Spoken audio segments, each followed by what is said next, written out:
Welcome to the Jeff Knows Inc. Entrepreneurial Podcast with your host, Jeff Lopes. Jeff has over 2 decades experience as a serial entrepreneur, building brands like Kimura from his home basement to a multi-million-dollar global brand that has sold over 250,000 pairs of boxing gloves. Jeff's here to educate, guide, and drive you on the process of bringing your ideas and dreams to reality with the inspiring stories from some of the top business minds. Welcome to episode 39 of the Jeff Knows Inc. podcast. I'm your host, Jeff Lopes. We got a special guest on today from Florida, Zach Cohen. Zach is a co-founder of OnStage Studios and the front man for the RedRumSociety. We had a great conversation, great dude. Sit back and enjoy, everyone. We are live on the Jeff Knows Inc. podcast. I am your host, Jeff Lopes. We got a special guest from Florida today, Zach Cohen. Zach is the owner of OnStage Studios, a music store, producing company, and he's also the lead singer, guitarist, songwriter for RedRumSociety. Zach, say hi to everyone, buddy. How's it going, guys? Thanks for having me on, Jeff. Pleasure, buddy. This is going to be an exciting podcast. A lot to talk about today. I always start off by letting our audience get to know Zach, who you are right now, what are you currently doing, and then we'll take it from there, brother. So what are you up to in your life right now, buddy? So obviously, just like everyone, trying to find new ways to, turn what's going on in the world into a positive. Currently, we had to completely reshift how we do our business at OnStage Studios. Switching everything to online and finding new ways to utilize our space in the brick and mortar section of things. Getting my MBA, which I love doing. And really what's been awesome is getting to play with the business side of my music and find new ways to take advantage of people being at home in terms of getting my music out there and getting as many people as possible to hear it. And not just that, but also one thing I never get to do because I'm always flying around my regular life is really just sit down and practice that guy right there. So just a lot of practicing, a lot of playing guitar. Tell you one thing I just did that was really great was, I've never done this before. I just, the semester starts on Saturday, so I'm going to have Saturday morning classes. I love working hard and I love school. Don't want to have class on a Saturday morning, but I said, oh my God, I'm going to have class on a Saturday. I got to do something. So I went by myself I got off work Friday. I drove down to Key West by myself with just my guitar. And I paddleboarded in the mangroves alone and found a nice little reef. I just stumbled upon a coral reef and I laid on my board and faced the sun and just stayed in the moment, and man, so I'm just feeling great right now. I'm chilling, man. Yeah. Let's jump on your shop. So is it a shop? Is it do you guys is a recording studio? What do you guys do on stage? So OnStage Studios is a full-service music facility. We offer every single music service and good you can think of all under one roof, and we're open 24/7. So 24/7. 24/7. So when did let me jump in there. When did you guys start this? 2017. Oh, so a couple of years now, 3 years. Was business going well before the pandemic? It was really just certain goals we had just broken. We were really excited. And we're still doing okay. Actually, we're doing all right. It was really bad in the beginning, and we made a lot of mistakes in the early onset of the pandemic. But we've since got our feet back under us. And how many partners you guys have? How many? You were saying do you have more partners in your business there? 2 partners. 2 partners. I have 2 partners. Yes. It's the hardest part about it, I'd say.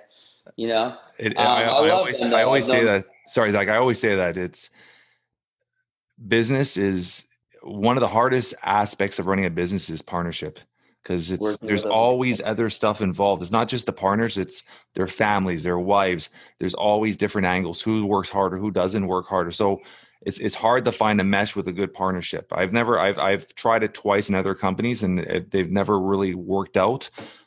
So all my businesses, I'm kind of on my own with them, but I find it is something very hard. A lot of business owners struggle with partnership, especially if there's family involved as well, right? Yes, and that's definitely a theme for us, and it's very challenging.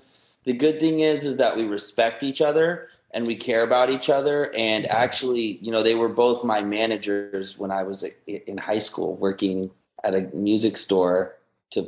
I was getting paid in credits to buy a guitar. So I've known them for 12 years. Oh, very cool. And since I was a kid. But that also presents another challenge of like, now I have my opinions and my experience, and my say.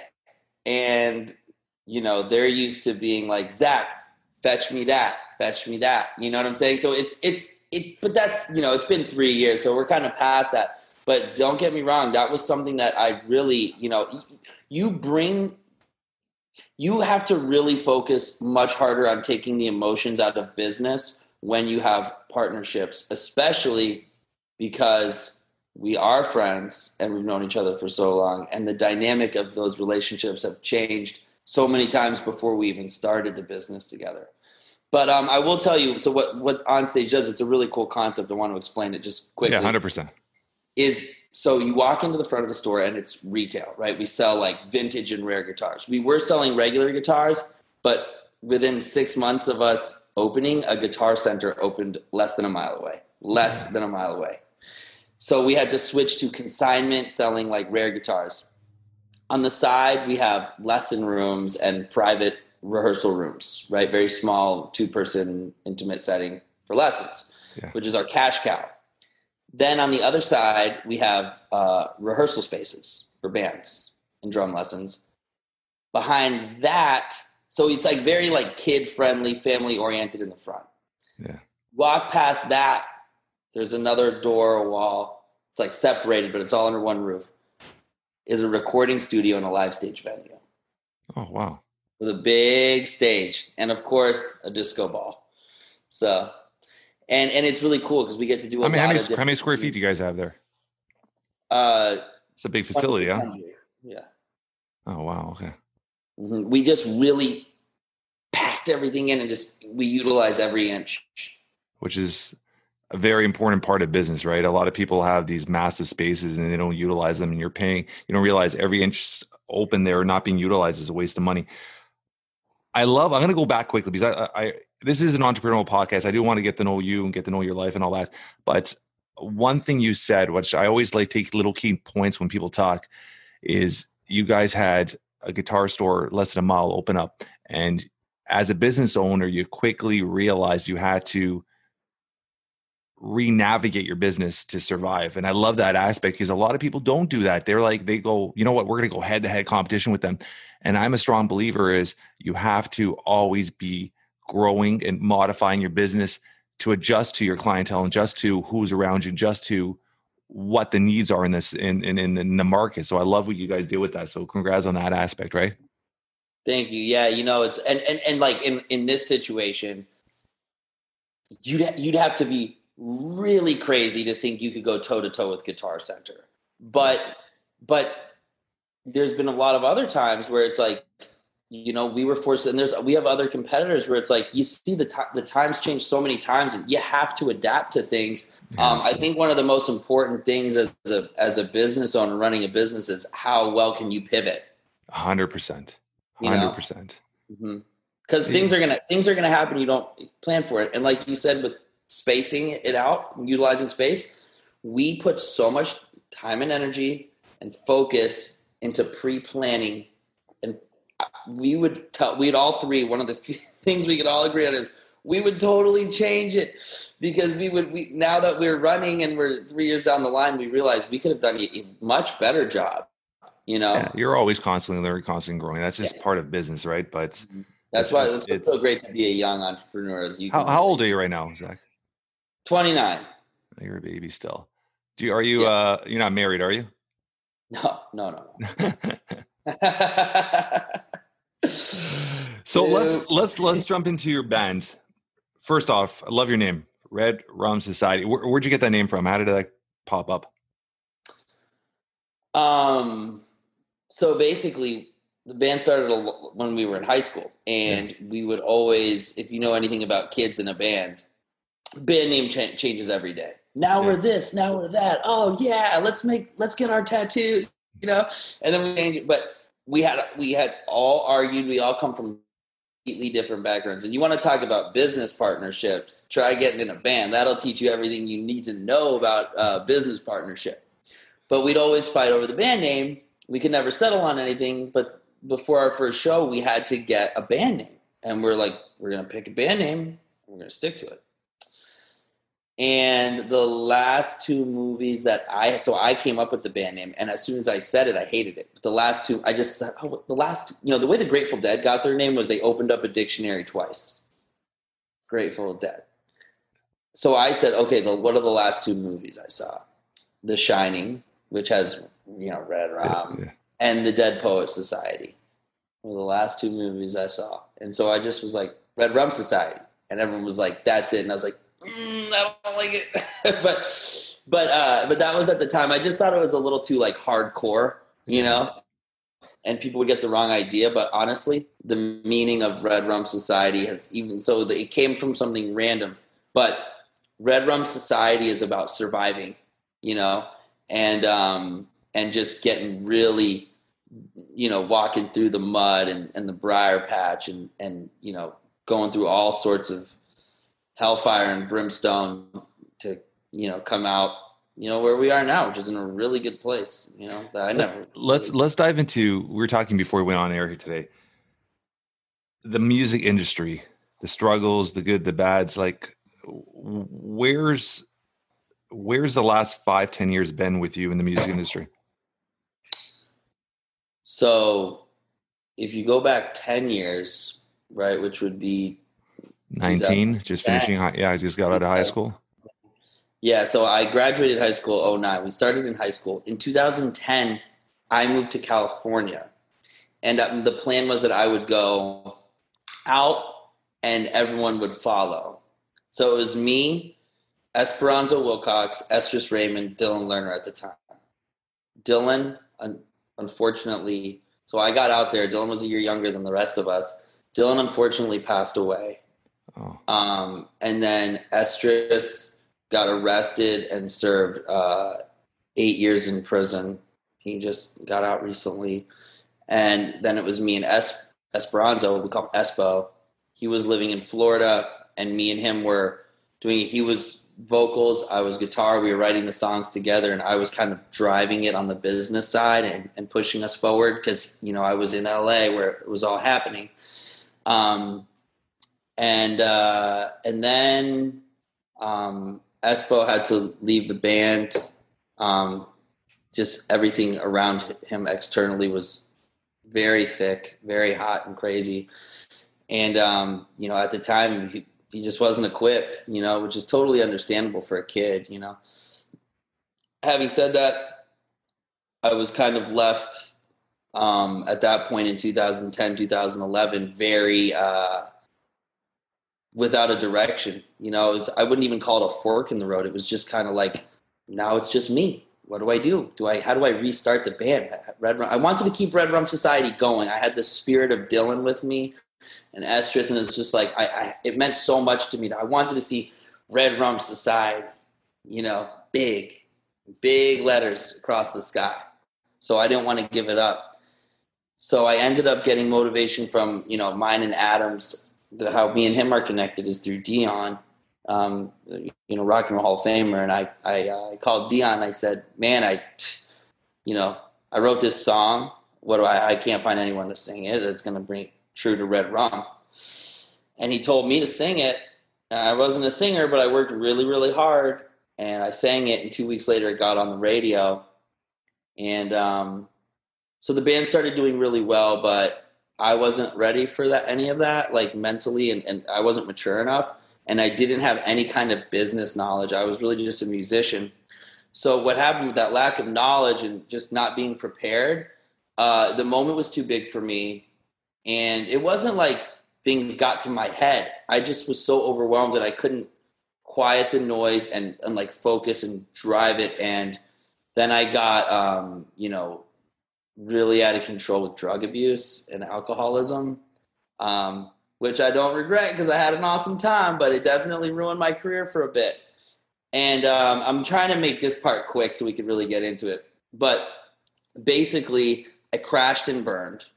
I gave up. How many years of this from the time that song? I guess that song that it was like how high did it get up on the charts? Like where did it go with it? At this point I hadn't charted. Okay. At this point I hadn't charted. Yeah. So this was before I had a hit. It did get to the radio. It did do some damage. It got me some. What it really did was it got me a lot of jobs in music and got my name recognized, so people in the industry really knew who I was. Yeah. And I was working for a very successful rapper as his guitar player from it, and so that was in 2015. Yeah.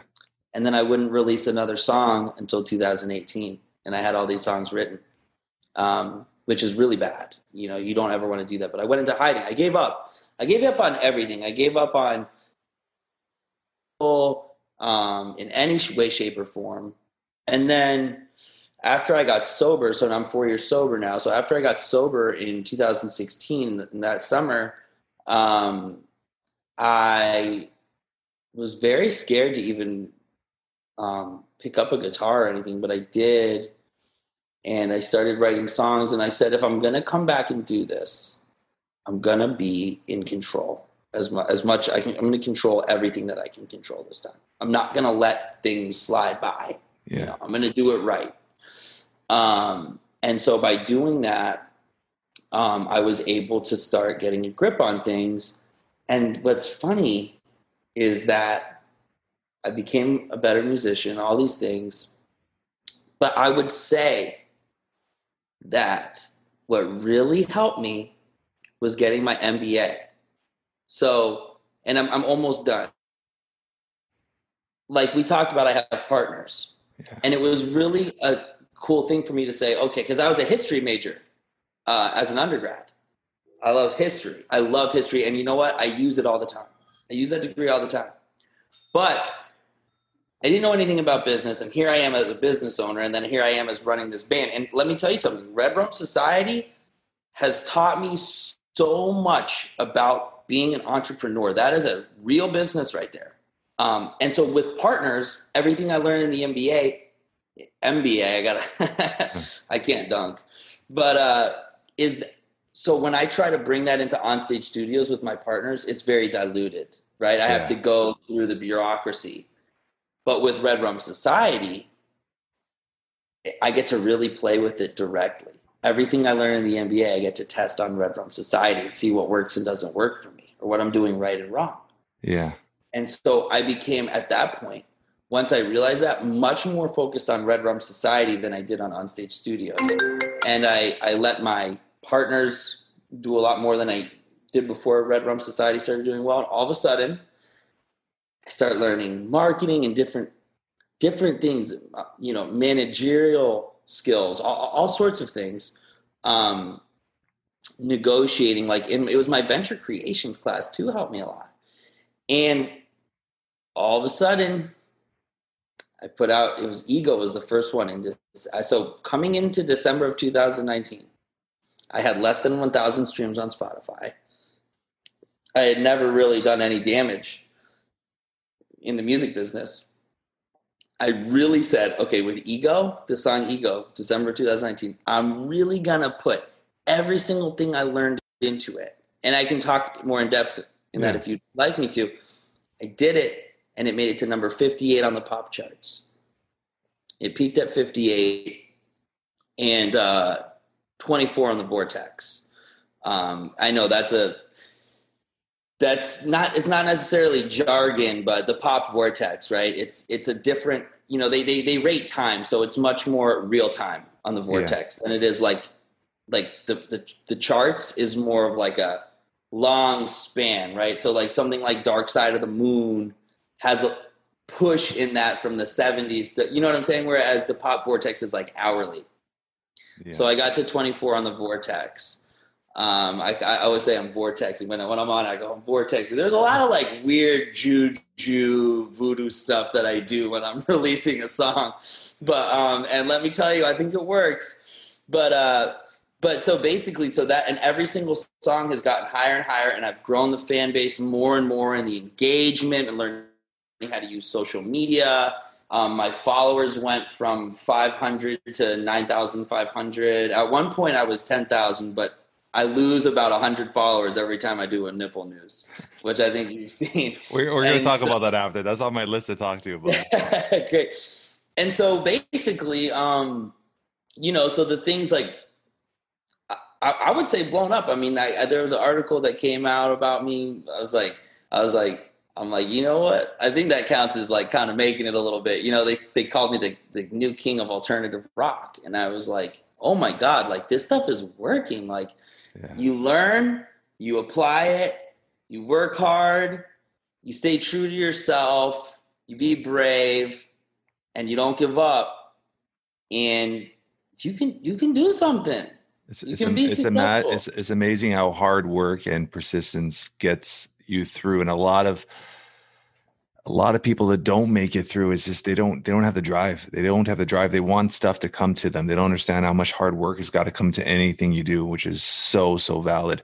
I was there. I've been there. With your band now, how long have you guys been together with the new band?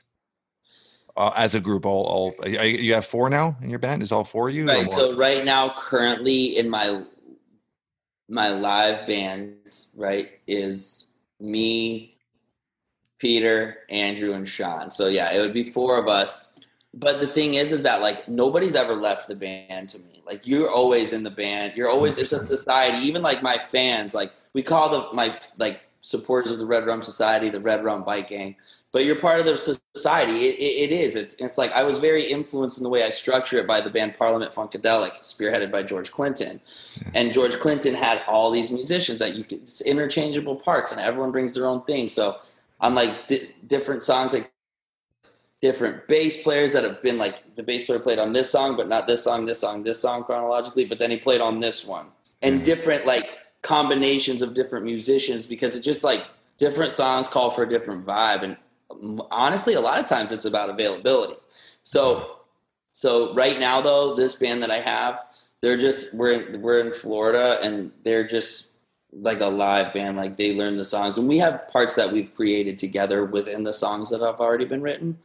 But it's 4 of us now. So through the last 6 months of pandemic, has it allowed you to have more time to, you obviously said reflect and whatnot, but has it given you more time to focus on the writing aspect of it? Yes. And I'm always writing, right? Yeah. I'm trying to think of how to answer that. It's like, I'm always writing, and everyone has different approaches and disciplines to how they write. But for me, the way I write is like going out and experiencing life and like getting hurt, and then I come back with an experience or a story to tell. So I would say with the pandemic, 2 things that was going on for me was trying to find my place in the madness of everything with the social movement, and it just, for me, it was like everyone's lying, everyone's telling the truth, like everyone's so sure of what they're saying, like both sides. It's like, with everything, right? It's like everyone seems so confident what they're saying, and I was kind of like, and actually, believe it or not, that's where the nipple you can trust comes from, because I literally just read stuff that's like, that doesn't take a side. It's just as factual as I can be, and not even talking in terms of cases, because people say, oh, the cases are fake, the cases are real. Like, and so there's 2 songs I wrote in this next album coming up that talk about all of that aspect of things. And then the other 2 are about a relationship within a quarantine, and how, sadly it didn't work, And so, so it has provided me experience. And the beauty about selling your songs is that, you can really, be okay with going out and into scary situations in life and experiencing it, and not be afraid to fall on your face, because I always want to turn my liabilities into assets. I love how you're always throwing the metaphors of business in there. With Absolutely, it's business. Yeah, it's 100%, 100%. With your songwriting, have you ever? This is something I'm sure you have, but I'm just going to throw it out there. Have you written songs for other artists, or just are you doing it on your own? Mm-hmm. I have, more so when I lived in LA. I really did, because first of all, I wasn't really polished as a player or a singer. Yeah. And I was also very like I was saying before, like not ready for anything. So I think songwriting, selling your songs and writing songs for yourself, two totally different businesses, completely different. There's different pros and cons to both. I'd say the much riskier, higher reward is to do it the way I'm doing it now, by writing your songs and trying to push it yourself. The cost is much higher. The short-term revenue the current revenue is much lower. You're actually just like, it just seems like forever, you're just constantly losing money and losing money and losing money. I didn't start profiting until right before the pandemic, and I started the band in 2008. Yeah. Now that doesn't really count, because really you would say if you were to look at it like this, I started the band in 2018. Yeah. If you look at it like in terms of like bringing business knowledge to it and bringing a sober mindset and like you talked about before, I was that guy that you just described. I wasn't willing to work hard and fight through things and persevere.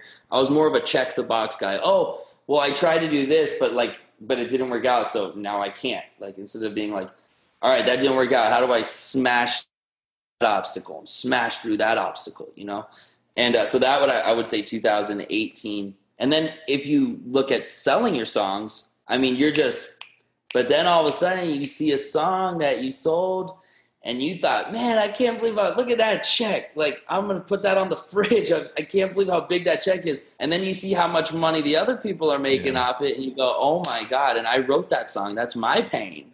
That's my pain that you're making money off of, and you gave me pennies. Yeah. So yeah, I was talking to I had another guy on our podcast, Garen Jones, about 4 weeks ago.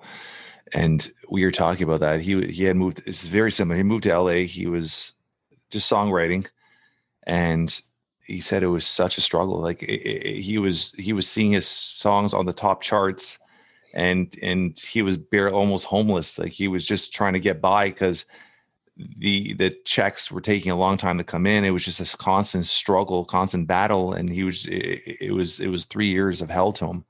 So it's not a fun industry as well in that aspect, it's right? Not. You have so many moments. I mean, for me, and I'm like, just the way you said it, I'm just like, I know exactly how he feels. There's so many moments where you're just like, you get so confused and angry and scared. You're like, is this right? It's such a hard industry. It's so brutal. There's so many times you feel like you're doing everything wrong. Like, it's just like, how are all these other people making all this money off my hard work? Yeah. And I'm not, but that's where it comes in, that, you've got to understand business to be. Yeah. I guarantee you, Mick Jagger has an MBA. Yeah. He wasn't just like, hey, I'm writing something. He'd be homeless. You've got to be really, really, really careful and really aware of everything going on, and you have to be very hardworking on the business end, because it is so hard. And it's all about branding too. If you look at even some of the top athletes in any sport, it's right now the ones that are out there, they have the right team around them, or they're just branding geniuses themselves. They just know how to brand themselves and utilize social media and utilize their business mindset to just build a brand around them, which is, once the sport ends or once the music ends or whatever it is, you still have that brand value, right? This is my, from following me, this is my favorite thing to talk about, right? Yeah. So when it comes to the branding, I look at, you work so hard with all this stuff. When you get into the branding side of things, I'm like, that's the dessert. That's the easy, that's the sweet stuff.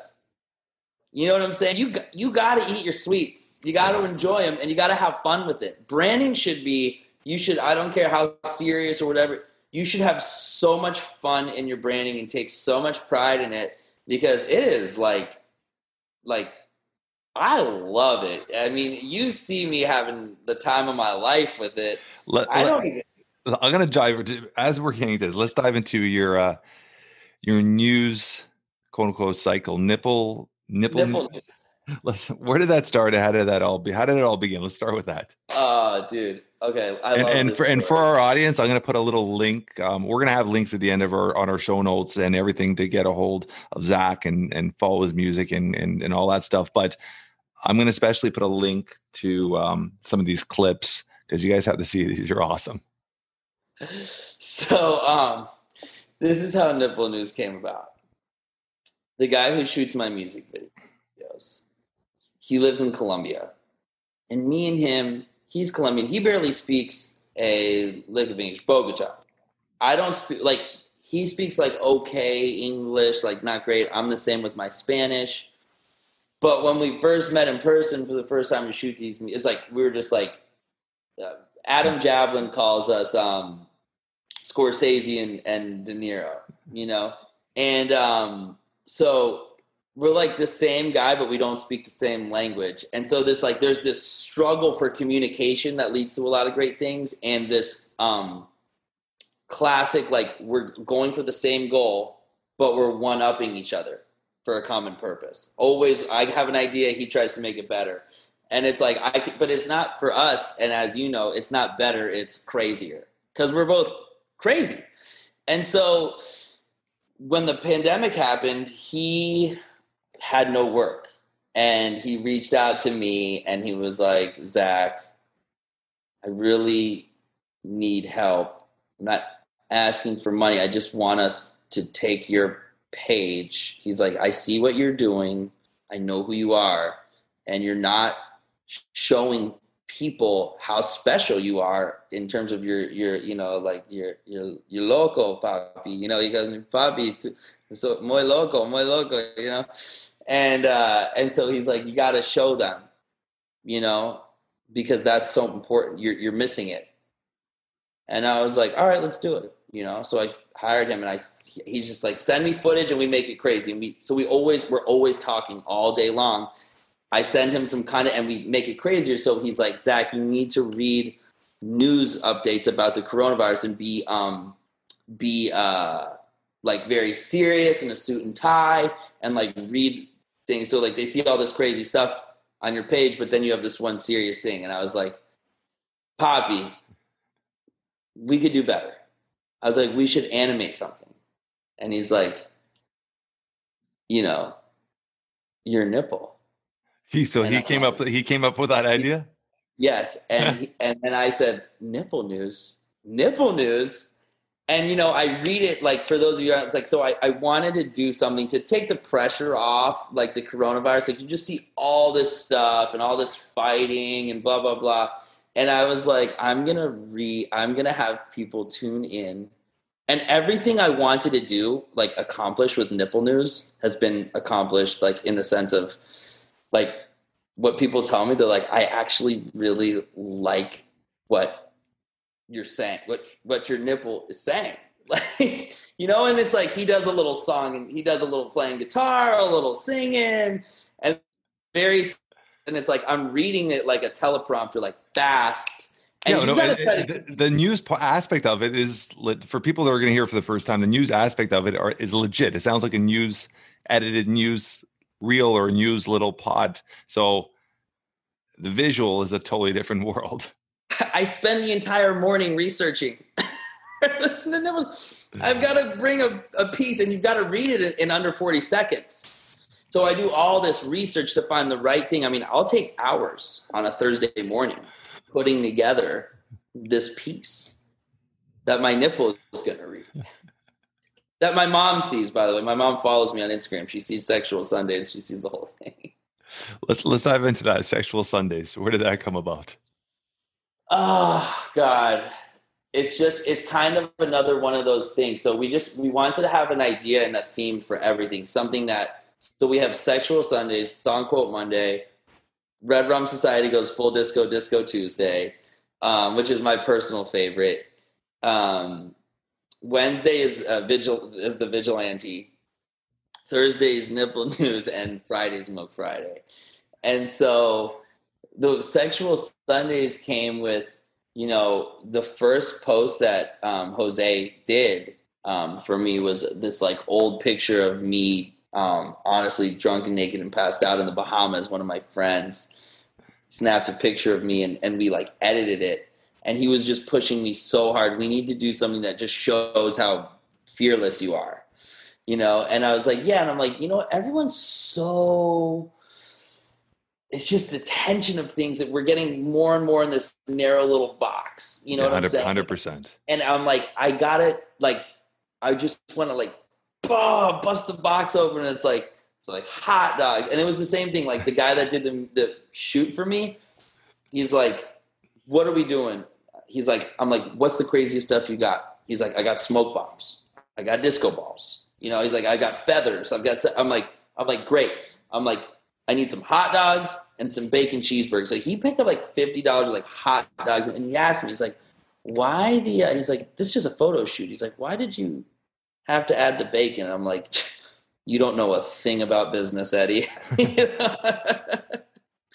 You always put bacon on the cheeseburger. And so that's basically what it is. Just showing like that, like you can be like crazy and funny and sexy and like just have fun. And like, this is my body. And like, I'm doing what I want, I'm having my fun. Like this is, I think you're being a creative artist. That's right. I think that's the most important part of it is you're laying your creativity, your wild side on, and in a way reflect who you are and letting everybody know who Zach is, which is so important because a lot of artists, they're so commercialized. They're so put in this little square box by their management group or their publicist. And it's like, you don't get to know them as an artist or you don't get to know them as a person. So I love that you're building a real fan base of who you really are, which is so important.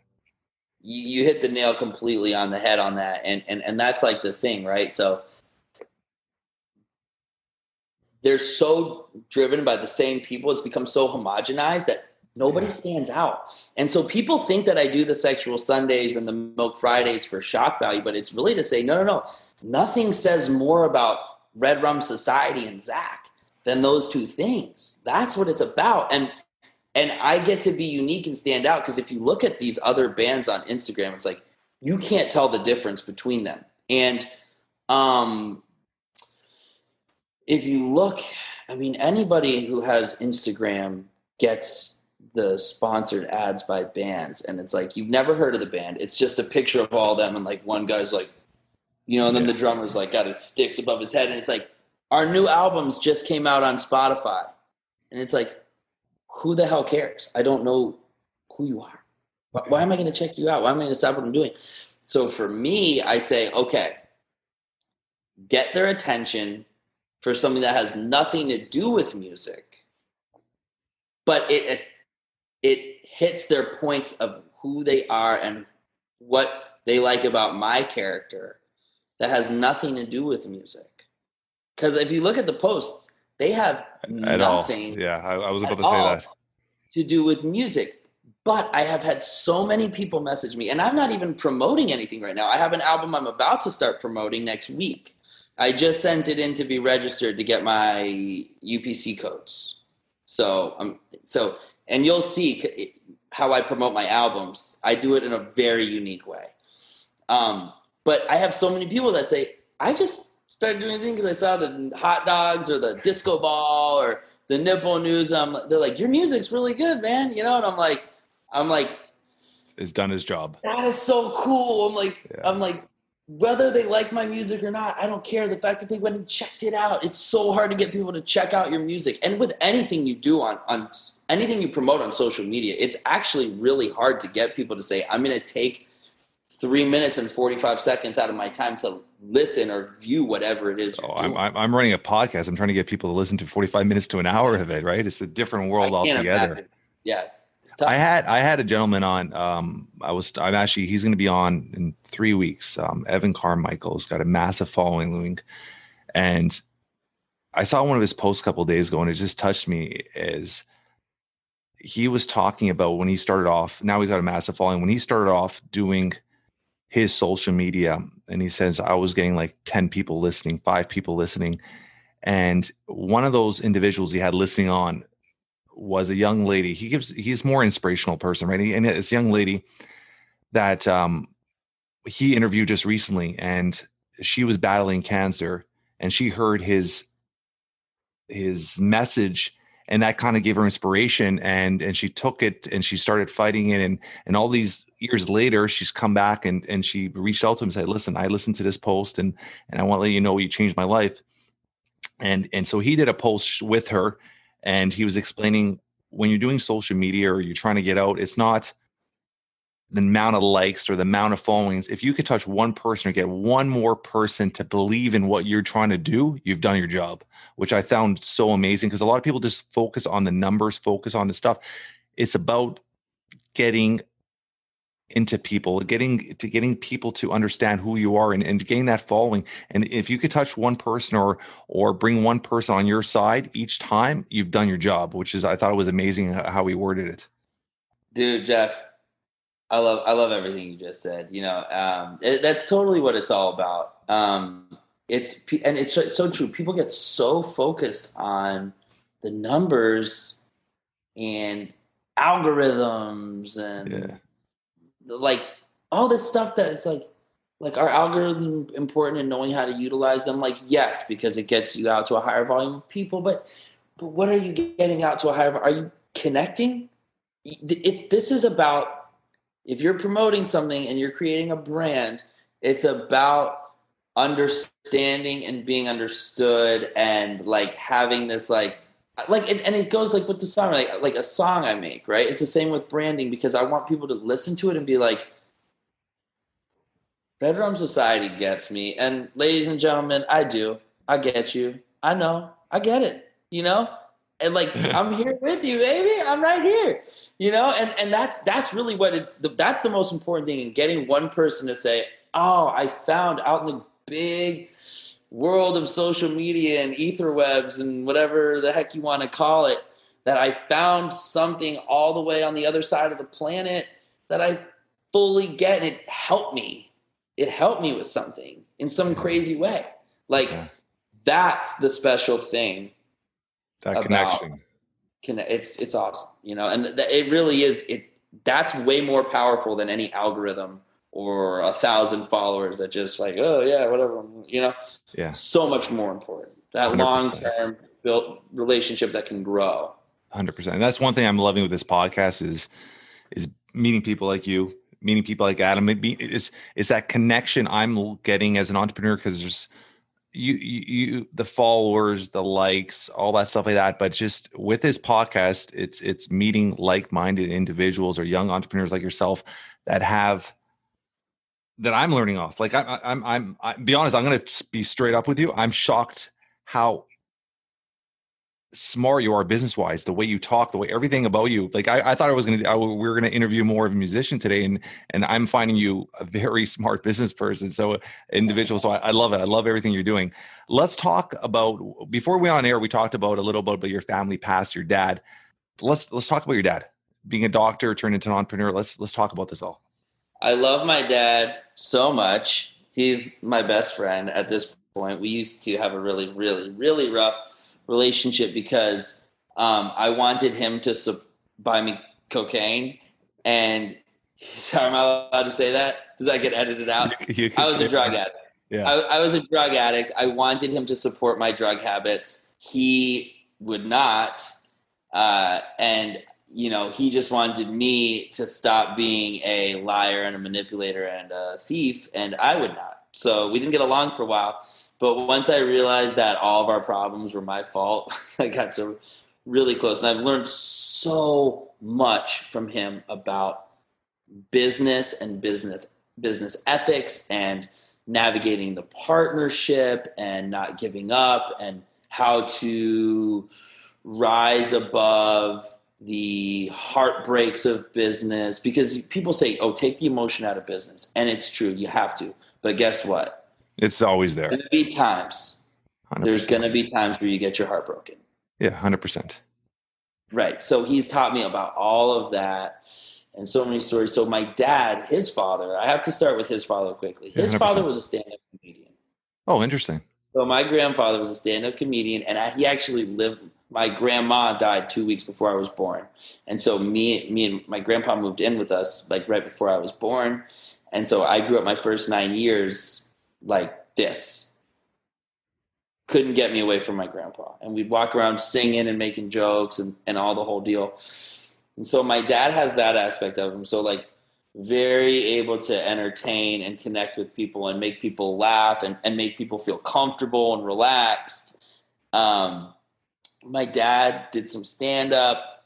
My grandpa lost all of his money in the stock market. So my dad became very like careful with his money and realizing that you have to save. He was a bellhop paying his way through high school and college. He'd bellhop in the summer in the Catskill Mountains, and he'd save all that money. And he became a doctor. He was a young doctor, very young. He started college when he was 16.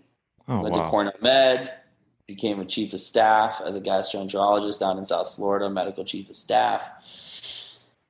And then decided he wanted to start a business. And how old was he when you did that? In his early 40s. I want to say somewhere between 41 and 44. And I remember, he didn't take a single business class.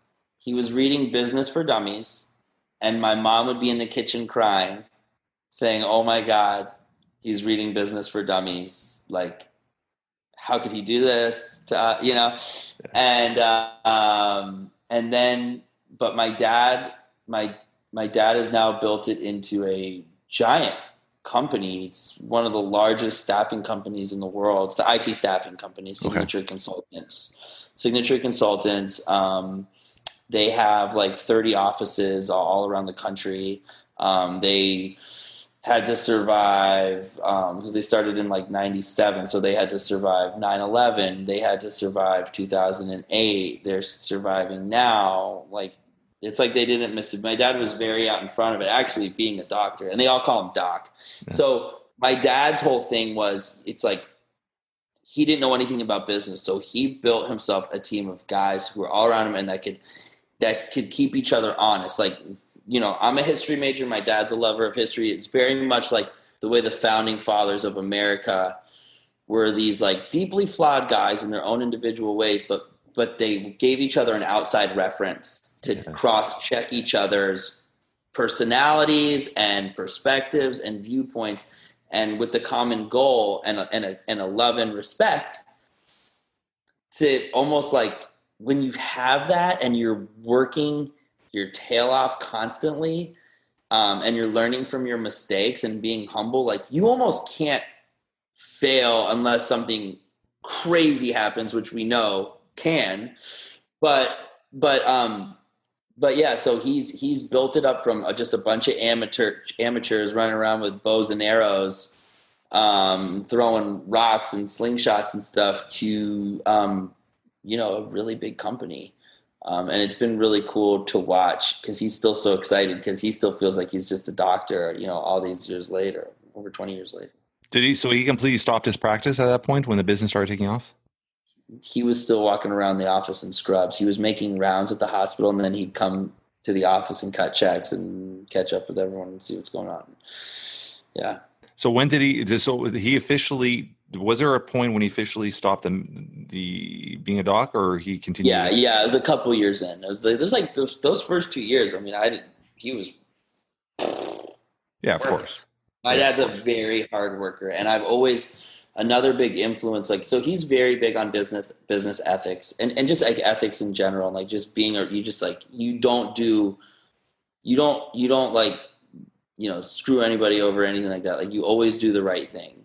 Yeah. Always, his thing is, because it's an IT company, so it's doing it right, like doing IT right, doing it right. It's his thing. So he's always had that very much instilled in me. And also, like, when I was first getting sober, I was 25. My dad was a really young doctor, so I was living in a halfway house. I just turned 26, and I was like kind of making some mistakes. And I was like, my dad was just trying to help me. And I was like, you don't know how hard it is, Dad. And I have all these things. He's like, oh, please. I was cutting people open when I was your age, And I'm like, right. So there's this thing, to be honest with me, of trying to live up to my father. You know what I'm saying? And what's awesome is that he's so out there that it's like, I'm shooting for the moon. And wherever I get from that, I'll do great. And, so I just say, I've got to work harder. I've got to work harder. When I want to quit, I think of my dad. I've got to work harder. Has it ever ran through your head to start working with your dad, or that was never an aspect in your? Oh, I worked for my dad and got fired. I was doing a terrible job. This is a long time ago. I've changed a lot. I'm not the Zach that I was, 4 years ago. So I came in there and definitely didn't have like an attitude of like, oh, boss's son. But I was definitely, I definitely was like, I guess just like, I didn't want to be there because I was the boss's son. And I was like, it's hard. It was hard. I was too young, and I was in a bad place. I was trying to figure everything out. Like my dad gave me the spot because it was like he figured it would buy me some time to figure out what I wanted to do. But now, me and my dad always talk about it. He's like, man, if you came in now with the way you are and what you know and your work ethic and your discipline, he's like, you would fly up, even if you weren't my son. Like you'd fly up, and that's always really cool to hear because I definitely feel bad, But is that something in your future you think you'd play around with or no? Because obviously you're in a good spot where you are. I would never say no. I have no idea where my future is going to go. Like I said, proof in the pudding. My dad never took a business class. He owns this big business. And for me, I mean, my music career was dead. I was teaching private lessons, like just whatever. And so for me, I'm like, I could see that, I love business and I can see that. Yeah. I love like what you do, what we were talking about, like building something like I love like I know all these people is like, I come up with an idea and then like, that's it. Like what you do is like, you come up with an idea, you make it happen, you get it to a place and then you make your money off it. Yeah. And then get to give it to someone who's going to do a great job, hopefully, and I think that's really cool. Cause like for me, like I've dealt with all these problems and frustrations and headaches in my life, such as going through a distribution company and like all these things. I'm like, I don't like any of these distribution companies. I'm like, maybe I should start my own, and then, and there's so many problems I have in my life. So your music right now, when you, sorry, let me jump in there, Zach, when you release your new album, next week, which I'm going to push and promote for you and help you try to get it out there. So you run your own distribution company, like you actually are do you actually hire a company or you do everything yourself when it comes to the back end stuff of pushing it out there? Okay. So what you asked, I'm just gonna correct you a little bit. Okay. Right. Yeah. 100%. First of all, so I'm going to start promoting the album next week. And actually, I've been promoting it. So the way it works, and yes, I'm doing it on my own in the sense of the marketing and pushing it side. Yeah. But in terms of the distribution company, I'll start with that. Yeah. The way the music industry works is I write a song, I record it, sing it, blah, blah, blah. If I want to get it on iTunes, Spotify, YouTube, Pandora, whatever, I have to go through a distribution company. So I give it to the distribution company. Now, have you ever heard of Shazam? Yeah, 100%. Yeah. Okay. There's a digital barcode in a song. Okay. An audio barcode. Shazam can tell you the song, right, by scanning that barcode. That's how Shazam works. Okay, interesting. So that's how I get paid every time my song plays. So The distribution company takes my song, puts it on iTunes, Spotify, YouTube, blah, blah, blah. And then Google Music, all the platforms I can choose. Yeah. And then those companies get the money from the streams and the downloads, send it to the distribution company gives it back to me. That's how it works, huh? Mm-hmm. And each company works differently. So some is an annual fee you pay the distribution, which is really good if you're releasing a lot of songs. Yeah. Some is per song, and some is a percentage off the top. You know, and there's different packages. So depending on like what you're trying to do and where you're going, different ones are better or worse. But really, I don't like any of them. I always say, like, I want my money and I want it to be fair and I want good communication. I want you to let me know what's going on. And you know, so that's how is that aspect a very cutthroat? Honestly, yeah. I'm in a thing right now where I'm battling for a lot of money that I earned. Yeah, it's been a great learning experience. Learning experience. Everything's a learning experience. And that's why you have to take that mindset. Every time you fall, you take it as a learning experience, a lesson. At least you get something valuable out of it so you won't fall in that path again. I always tell everybody that. You win some, you learn some. 100%. And I'm always learning. I'm a learner, not a loser. I want to dive into that a bit more. Because this is something obviously new to me.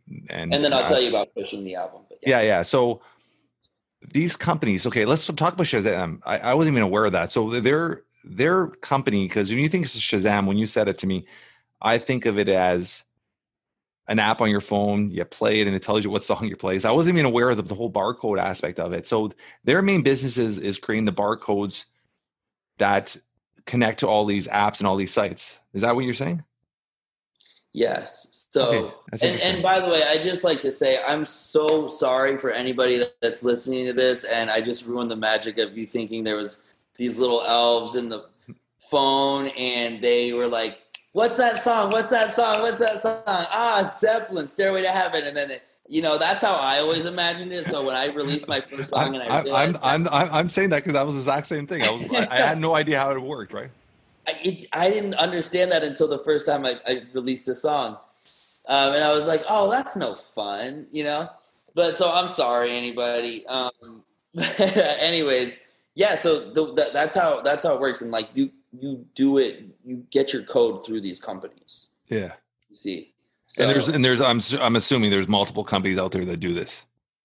Yes. Yeah. Okay. Yes. There's a lot. You have the really big ones. Yeah. And they each have their own thing that kind of makes them worth trying, or especially like depending on what your approaches are, so some have like great customer service, right? Some are cheap. So when you want to release a song, you put it in and it's got to go through all the whole bureaucratic process, and it could take a very long time, especially in the pandemic when there's a high volume of music being sent to them. And so there's some companies that release your song like that. Now, those are the ones that I learned. You can't take shortcuts. You really can't, And so as much as I'm like, these distributing companies, it's like I really should have known. There's a lesson learned. But yeah, so that's how it works. And there's all sorts of advantages, and they get them on the platforms, they collect your money, and then they give it to you, and you can see all your data, all your analytics, and that I like the ones at this point on the business side of things. The companies that give you the best display of analytics, the most detailed, the farthest back, because that way I can really, and I write it down. I got it right here. I write it all down on paper and I just watch it. I check it with my goals. I write every single one down on a notebook. I love that. Yeah. I'm a strong, if you listen to any of my older podcasts, one thing I always preach to everybody, and I've been doing it for 24, 25 years I've been in business, every single morning I grab a pen and paper and I write down my daily do's and my tasks. Like I love still handwriting stuff. Even when I read a book, I still like a physical book where I could grab a highlighter and highlight parts of the books. I get to go back and reflect on them. And I guess I like physically looking and grabbing a pen and checking it off. You feel accomplished every day, checking off one thing, two things, whatever I didn't get done is my start of my list the next day. So I love the aspect of just writing stuff down because I'm a strong believer in that still. Yeah. And even like for me as a songwriter, right? Like I agree. Like I don't know exactly what it is, but it is important to me. And there is a huge difference from when I started. Like that wasn't like something like ingrained in me, but it's even at a point where like, you know, there's things, you know, you're on the fly. You don't have a pen and paper handy all the time. Yeah, of course. I put it in my phone. I've got the running notes, but then you know what I do when I go home? You write it again. I write it down. I do the exact same thing. Exact same thing. There's so many times that even late at night, something will pop in my head, and I'll put a message on my phone, or I'll send an email to myself, and then when I wake up in the morning, I'll go through all my emails, and I'll handwrite everything out, and I'll have that list for the day. So I love that part. That's very cool. It's those things that they do make a difference. 100%. They really do. Go look at all the successful people. It's little things. You got to do it. Yeah. So you're going to dive into the next aspect of the music, once the distribution part of it. So we talked about that. So what's the next aspect once it's out there? This is a really interesting topic, what I'm going to talk about. Yeah. Hopefully this can relate to whatever it is somebody's trying to sell, any kind of product that they've created or service, and they're trying to get it out. Yeah. So I was always releasing songs, and it's like I learn a little bit more each time, and through the MBA and through the experience of navigating the industry and building and growing. But I told myself during the pandemic, so you said, am I writing more? And it's so funny because I'm such a musician at heart that I have to really discipline myself to do the business side, which I love. You know what I'm saying? But like the whole time we're talking, like people might think like, oh, when you're on Zoom, like you're looking at yourself. Like I'm like, oh, I got my guitar. I'm gonna, you know what I'm saying? Like that's the whole thing I'm doing. So I've got to focus on like the business side. So during the pandemic, I said, oh my gosh, like we're shut down. I'm here. I'm gonna learn. All these artists, and I'm not going to say their names, that I don't like, that are so much bigger than me. I'm like, how come they get bigger? Like, and they're huge and their music is so bad. I was like, you know what I'm going to do? I'm going to study how each one of those bands. I wrote them down, like all these bands I hate that are so big. And I'm going to learn how they got huge and how they got their millions. And I studied each one. I looked up who their managers were. I started and all of their experience and all that. What label? What was the plan? What was the storyline of the band? And the whole deal. Like hours and hours and hours all night, like a madman. And I learned a lot of things. And one thing I realized is how much goes into it before you announce that you're releasing the song.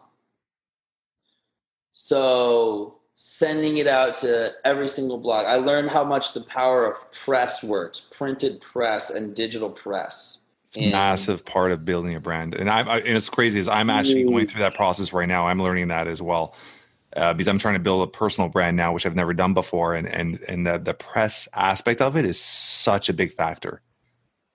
Huge. That's one thing I really learned, right? I mean, literally we could do a whole, like for me, like that's been like the biggest like difference in it all. Right. So like really learning how to use the press and like focusing so much on that.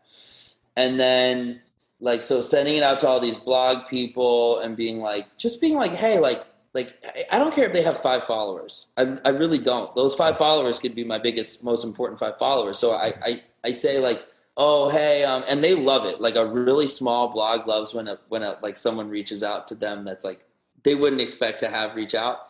Yeah. And I'm like, hey, like I saw some of your stuff. I think you've got a really cool personality on your blog. I just made a new album. I haven't released it. I haven't even promoted it. Like, would you like to listen to it? And if you like it, You can write a thing about it on your blog. I think it'll help the both of us. It'll give you something to write about. Because they're always, like, people don't realize, like, 100%. These bloggers, they're always looking for they want you to reach out to them. They're looking for something content, content, and they're looking for something that not everybody's talking about all the time. Yeah. They want something new and fresh and out there. And so doing a lot of that. And then, so that's like what I've been in the process of now for this one. Right. And then you gotta not be the every other band on social media. Like I said before. Yeah. So like for me, I'm like, you come to my page, I want you to be like, what is this? Like, I'm entertained. I'm gripped. I'm very confused. I'm a little upset.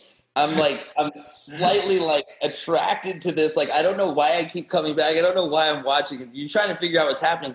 You're not thinking music, but you're learning more and more. You, like Jeff, this is our first time talking, right? So before this, it's like, you don't put the music aside. You don't know I'm a band. You know exactly who RedRumSociety is. 100%. Right. And that's like the whole thing. So like, you know, and then all of a sudden I'm promoting an album. Come check it out. And it's like,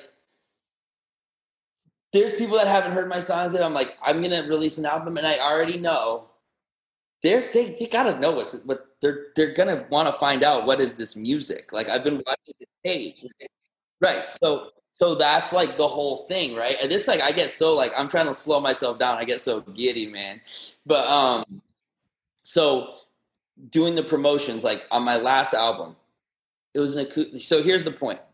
I put all this time and money and effort into like making the song for all these songs. So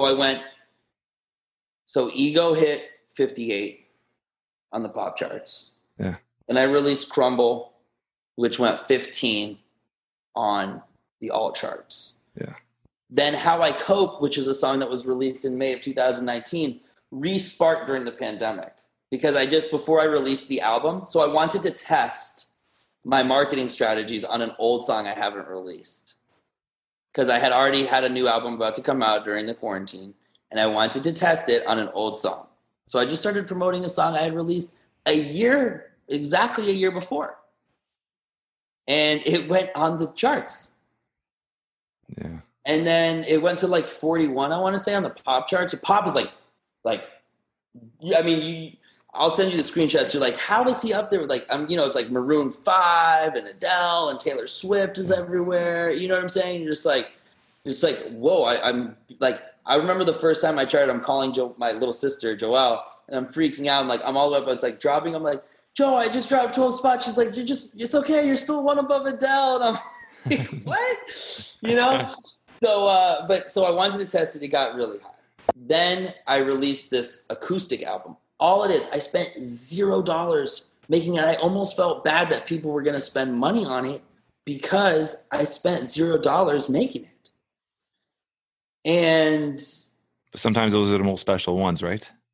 Right. And that's the thing. I did everything the way I wanted to do it in terms of I left no stone unturned. I left nothing on the table. It was the first time I was really like, I did absolutely everything I could. Went to number 2 on the rock charts. That's amazing. Number 2.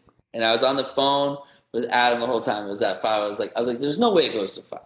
I'm like, there's no way it goes to 4. I'm like, it's at 2. I'm like, I didn't even want to go to number 1. It was too scary to think about. You know what I'm saying? I was like, and then I didn't. I was like, I wanted number 1. Yeah. You know? But so that just goes to show, it's like, of course, the most important thing is have a great product, no matter what it is. 100%. But how could you release a product that you put so much time and energy into making if you're not going to put the same amount of care and effort and time and consideration and planning and focus and discipline into every step of the marketing process and the branding process and getting it out? 100%. And that's the difference from somebody who makes it or not. It doesn't matter what type of business you're in. It's that constant push. You just release something you can't expect people to be knocking on your door or trying to walk into your shop. You have to, no matter what your business is, you gotta constantly be growing and promoting it. I'm gonna say one little quick thing. We were talking with Zach is I love the aspect, and I think there was a little learning aspect in there when you're talking about you found the top 5 or top 10 artists and you studied what they did. Because I'm a strong believer in you never invent the wheel. You find somebody that's invented the wheel, you learn it, and you modify it for what you're trying to do, which is a huge thing I think a lot of young entrepreneurs need to understand, because you come up there and you start this business, you're trying to be as different, as unique as possible, which is great. But there's a reason why somebody's at a certain level, and there's nothing wrong with studying it and learning it and seeing how they got there and trying to, in a way, they've gone through the struggle already. Why are you going to go through the same struggle? Find their way they've made it and kind of learn on it and try to learn what their mistakes were so you don't fall through them. So I think that was a huge, important little thing you said prior. Yeah, I totally agree with that. It's like you already have the proven ways of success. They've already done that for you.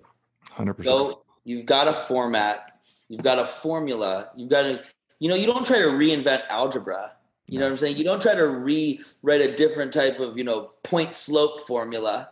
You know what I'm saying? They've already given you the point slope formula. You just, you do the thing. You plug the numbers in on the opposite sides of the equation. You get the equal sign, you figure it out.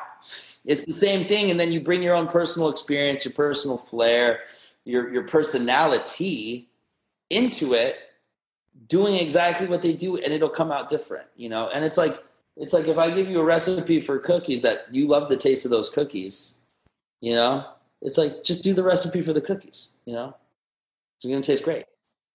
There's a couple of questions I want to ask you. Where do you see yourself in 5 years? Am I thinking too far ahead?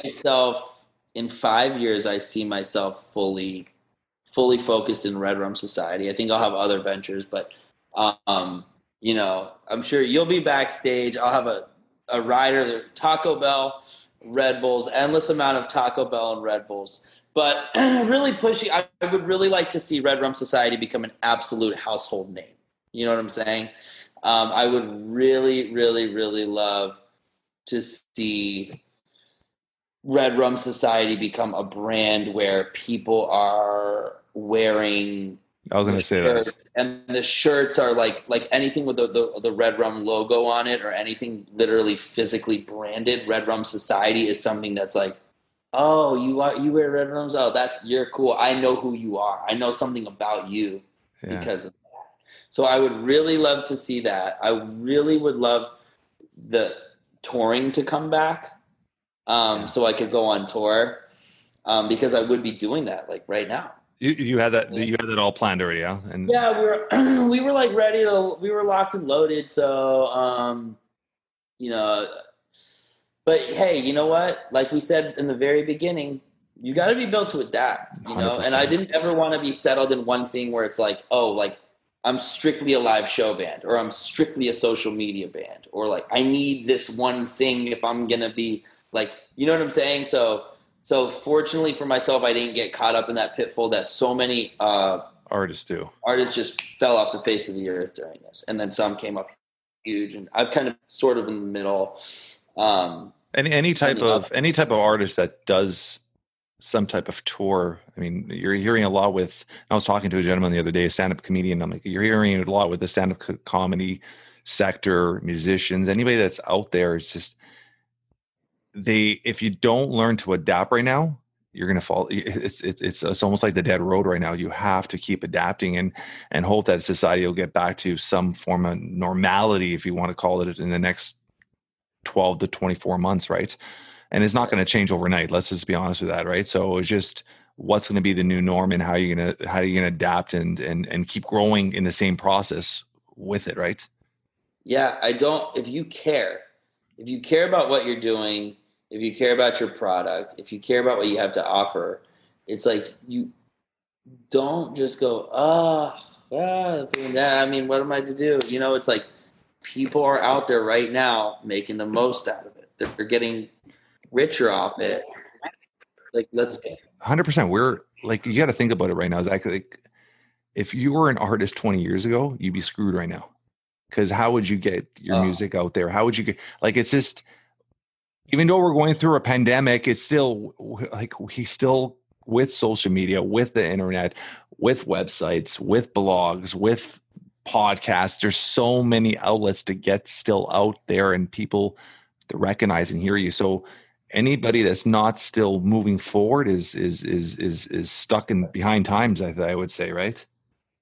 Totally. And you think about it, for me, it's music, right? So it would be like an artist of the past. Like, what would they say to me if I was sitting here complaining right now about the pandemic and how it's affecting my money in the music business? Yeah. It's like there are 1,000 people in their graves right now that see people that they're rolling over in their graves because they see people that are just giving up and making the excuse, because there's a way. There's a way 100%. For whatever business you're in. You've just gotta. For me, it's like I stop and hug a tree, and I think about. I'm like, I need to stop. I hug a tree, not literally, but I do. I'm like, what's my problem? What's going on? Do you meditate or find like a quiet time for yourself every day? Yes. Is that a morning thing routine? And I don't consider guitar playing that, and I do that every day. So is it in the morning? When do you find your time for that? Because that's something I'm starting to implement into my daily routine. It's just I'm an early bird. I'm up every day at 4:30. I've been doing that for years, and I just find you get so much more accomplished in the morning. And lately, I've been adding into my morning routine just like 5-minute. I don't even call it meditation because I don't even. It's such a hard thing to understand what meditation truly is. I call it quiet time, where I breathe, I take in my thoughts, I think of my day, what's going to plan, I think of what happened yesterday, I try to release what I can out of my mind, and then I start my day. Is it something you do in the morning? It's different. So basically, like what I and the first thing you said 4:30, I'm like, I'm gonna have to set my alarm for 4:29. But I wake up early as well, and so the first I like to wake up. And I do a quick tap into the spiritual connection. For me, it's about like I got it from actually Carlos Santana, and it's like you breathe that energy in and you hone it. Because I'm like, it depends. Like with my music, right? Like when it comes to playing guitar, like I've noticed one of the differences. Guitar are bad, especially when they're playing live. Not so much when they're songwriting, but playing, is their breathing. Yeah. Are they breathing that energy in and honing and say, this is what I got, come and get it, And then so I meditate for different things, different ways. So, but either way, I start my morning. I know when I step out my door in the morning, it could get really ugly. And there could be a lot of curveballs I was not expecting. Yeah. So I like to take a short 5 minutes to just, sometimes 10, if I'm really enjoying it, to just, I call it listening to the birds. Yeah, just quiet time. Yeah, just relaxation. Right? Quiet time, it's relaxing. I'm not like, I have to meditate and exactly. Like I'm playing like this little golf game on my phone, like something stupid, like something mindless, like whatever it is. And then just I like my cup of coffee, and then I meditate on a different point when I get that chance in the day. I always have to make a time for it, but like my schedule changes, so it's like it's not always like the exact same time every day, but it's typically before I know it's really gonna get flying or right after. Like anywhere, either before or right after, and I take that time to truly empty myself and stop, because I get my wheels spin too fast. I think too much, so I stop and give myself that second, because that pause, it's like a spiritual advisor says to me, you could start your day over anytime you want. I love that. And it took me a while to understand that. I love that. I've heard something similar to that, but I love that. I love when you it hits automatically. It just is instant clicking when you say that. Right. Awesome. Yeah. And it is for me now too. Right. But the first time, it's like, I had to practice it. So for me, that meditation time in the middle of the day is me starting my day over. And I put my phone off. Yeah. And I do that. And then at night I take another couple minutes to reflect on the day. Yeah. Mm-hmm. I've seen some images and whatnot of you at the gym with Adam and stuff. How important is fitness in your life right now?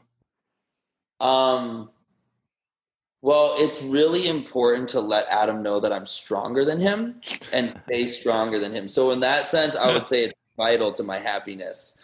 But no, it's okay. He's catching up. He's got to eat more Popeyes chicken sandwiches is what I tell him. He's too focused on the sandwich.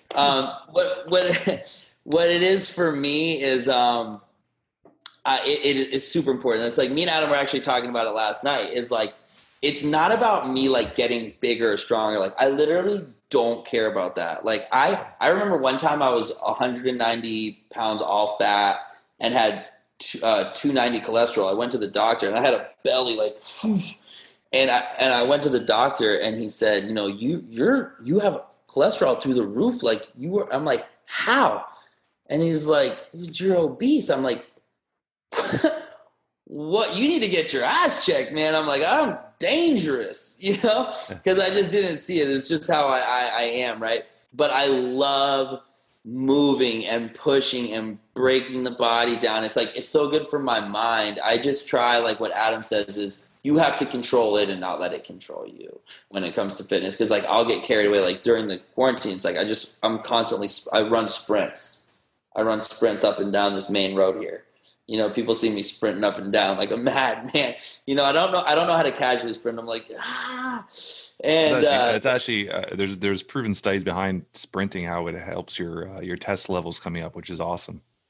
Yeah, I feel it. I just and truly, like I'm like, it's really an important part of my day now in terms of clearing my mind, giving me that natural energy, and it's like the discipline.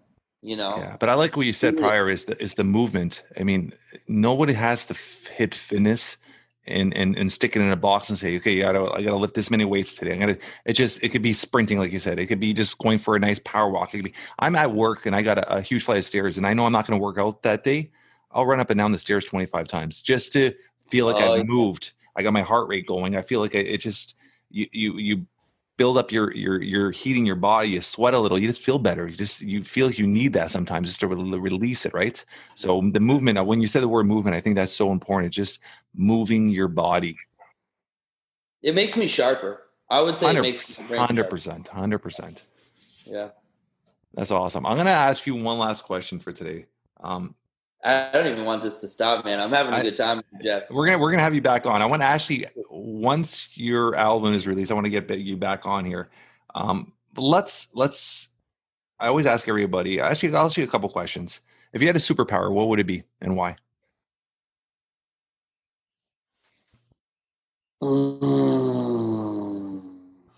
God, you're not going to like my answer.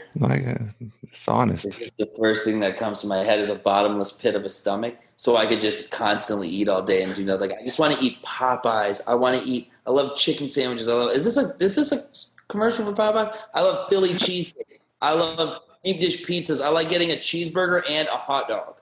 I want to be able to eat as much as I can just not ever get full. So I can just keep enjoying all those delicious flavors. Omelets. Bacon, sausage, French toast. If I had a superpower, it would probably be that. Flying would be cool. I don't know, man. I've always struggled with that question. Like, it's such a hard question to ask someone. You know, what would yours be? Can I ask you that? It's being able to, I guess, predict the future. That might be one. Ooh, see, that's a scary one. I think being able to talk to dead people, but you choose which dead person you want to talk to, would be really cool. You know, I wouldn't want it to be this uncontrollable thing where I hear dead voices, but it's like if I wanted to talk to Jimi Hendrix, or if I want to have a cup of coffee with Jimi Hendrix, you know what I'm saying? Yeah. Or go ride a bike with Jerry Garcia or something. Yeah. I could do all that. That would be a great super. Actually, you know what? That's my superpower. That can I have two? You can have two. That, and I can eat as much as I want.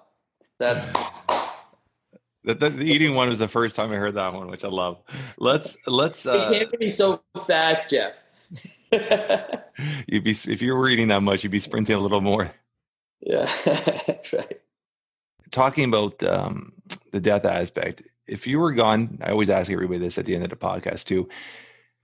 If you were to gone today, in a few words, how would you want to be remembered by your friends? Oh, loving, yeah, caring, honest.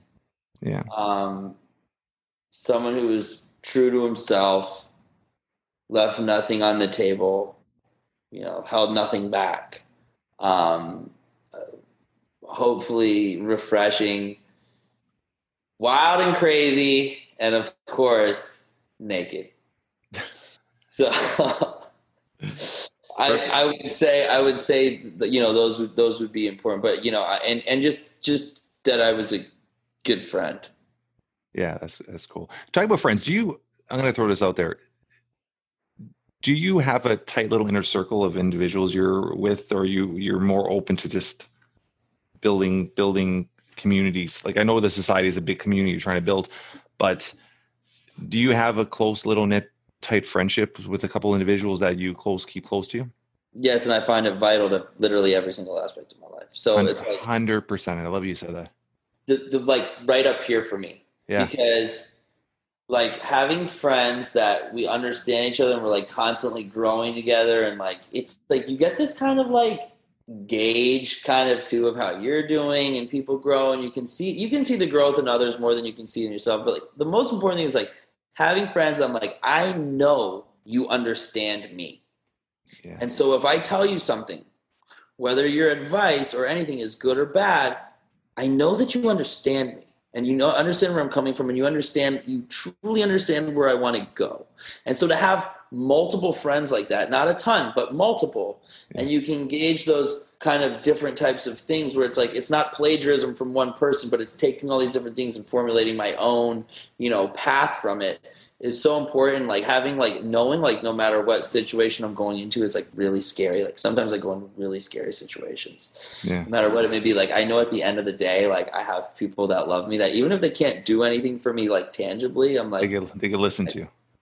Yeah. And I've got that, like, I'll be okay. Like at the end of the day, you have really good friends. Like you just work your ass. If you fail, you'll be okay with them. And all different levels of it. Right. So like guys that I'm helping, with my experience, and guys who I'm a very much the sky is falling guy.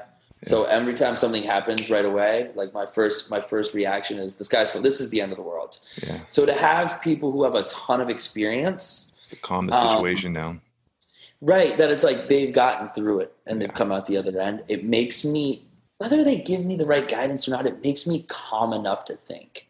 Yeah. You know what I'm saying? That's really important. And then like I consider myself someone like Adam, in the sense of like Adam to me is the ultimate connector. Yeah. Bringing, like Adam connected us, right? And now we have a new friendship. Like Adam just constantly like it's like his live story is like just a great way to meet new people. He's like, oh, Zach, you got to meet Jeff. Like you guys need to talk. And like, yes, we did. Like I had a great time. I learned, awesome. And I'm glad that I found your page. You know what I'm saying? I really like it. Like I'm watching all the highlights and the things. I'm like, oh man, he's got the whole thing. I really like what you're doing. I appreciate it. And so I think, I think the community, society, relationship, like the core group of friends, and always adding new ones in, especially because people are going to go. Yeah, I'm gonna dive one last thing. I want to say one. I love people, man. I love people too. Let me say one thing too. And I was actually talking about this the other day, and I'm a strong believer in this. I always say that everyone in your life comes into your life has a purpose. You could go to the grocery store and just meet somebody and pass a couple of words, and that person, that moment had that purpose, whether you had a shit day and they put a smile on your face, or you're having a good day and they made you change your mind on something. Whether you have a friend in your life for 10 years and for some reason you guys don't connect anymore, those 10 years, there's a reason they're in your life. So I love when you said that, because my wife gets very emotionally attached to people in a way where if she's had a childhood friend and for some reason they don't see eye to eye and they leave, she'll 10 years later be like, I wish that didn't happen. And I'm the pure opposite, where it's like, you have to appreciate those 10 years that she was in your life, and where did you learn off her? What'd you do? So people come and go, and you just have to adjust, but you have to take the time you're with them and appreciate it. Dude, I love that. I love what you said. I totally connect with that. I totally do. It's a journey. Friendships 100%. Are journeyed, and there's sometimes they go. Yeah. You know, and it's just like you just appreciate when they go. You almost appreciate it as much or more in its own special way. You know, 100%. And then it really adds value to the ones that I look across the room and I see a friend, and we're still friends. And I remember when we were little kids together, and here we are 29 years later. And it makes that even that much more special, where I'm like, dude, can you believe all these people have come and gone? And it's like, look at us hanging out, you know? Yeah, I appreciate that too. We're going to end it off today on that note. Zach, this has been an absolute pleasure. Thank you for coming on. This is, like I said, on our show notes, I'm going to get all of Zach's info. I guys have to check out Nipple News. You guys have to check out, is it Love Sundays? Would you call it? Sexual Sundays. Sexual Sundays. We're going to get connects to all that stuff. And this is going to be awesome. We're going to have you back on again. And it's been an absolute pleasure, brother. Thank you so much for coming on, brother. Thank you for having me, man. I truly appreciate it. I had a great time. Thank you, brother. That's a wrap for today. I want to thank our guest, Zach Cohen. What a great dude. I had a great conversation. It was a fun podcast we had today. If you guys enjoyed this podcast, like all weeks, leave a review. 5 stars would be absolutely amazing. Tell your friends, tell your family. We're trying to build something special here. Until next week, always move forward, everyone.